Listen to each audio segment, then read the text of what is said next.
मुंबई नगरपालिका प्रशासन आपल्याकडच्या काही ठेवी मोडणार असल्याचं समजतंय। 81,449 कोटी 32 लाखांच्या ठेवींपैकी 36,623 कोटी रुपये प्रकल्पांसाठी वापरले जाणार आहेत। मुंबई महापालिकेमध्ये सत्ता पालट झाल्यानंतर आता पालिका प्रशासनानं हा एक मोठा निर्णय घेतलाय।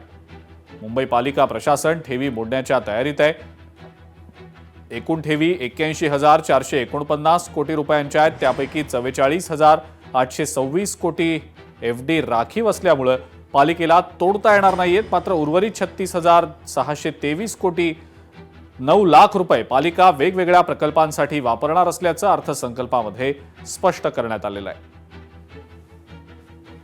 भ्रष्टाचारी, जर आम्ही भ्रष्टाचारी होतो तर 92,000 कोटी कुठून आणले? त्या ठेवी कशा ठेवल्या?